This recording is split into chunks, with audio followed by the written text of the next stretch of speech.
वसा जनसेवेचा। एक मोठी बातमी बुलढाण्यातून समोर येत आहे। महाराष्ट्र माहितीचा अधिकार अधिनियम 2026 मधील काही वादग्रस्त तरतुदी तातडीने रद्द करण्यात याव्या या प्रमुख मागणीसाठी बुलढाणा जिल्हा वकील संघाच्या वतीने जिल्हाधिकाऱ्यांना सविस्तर निवेदन सादर करण्यात आले आहे।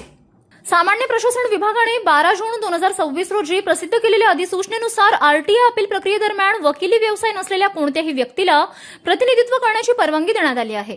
वकील संघाचे अध्यक्ष ॲडव्होकेट विजय सावळे यांच्या मते या निर्णयामुळे कायदेशीर शिस्त आणि न्याय निवाड्याची गुणवत्ता प्रभावित होईल, तसेच न्याय प्रक्रियेत मोठा गोंधळ निर्माण होऊ शकतो।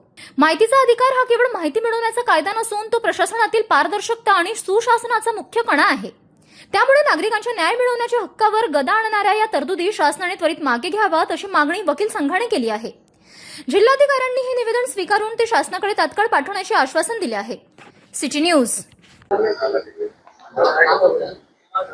महाराष्ट्राचा माहितीचा अधिकार कायदा 2026 मधील नागरिकाविरोधातील आणि न्याय प्रवेशास बाधा आणणाऱ्या तरतुदी तात्काळ रद्द करण्यात याव्या तथा दुसरे जे निवेदन आज आम्ही जिल्हाधिकारी महोदयांना दिलेलं आहे त्यामध्ये एक नवीन शुद्धीपत्रक शासनाने आणलेलं आहे। शासन राजपत्र असाधारण भाग 4 228 दिनांक 12 जून 26 रोजी पृष्ठ क्रमांक 6 वर प्रकाशित करण्यात आलेल्या शासन अधिसूचना सामान्य प्रशासन विभाग मुंबई दिनांक 12 जून 26 ओळ क्रमांक 24 वर असणार नाही, याऐवजी नसू शकेल असे वाचावे। त्यामुळे सदर तरतूद खालीलप्रमाणे आहे।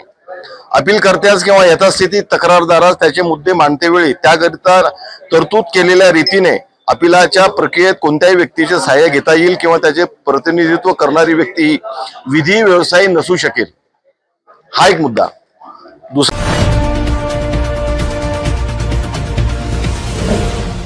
सिटी न्यूज वसा जनसेवेचा।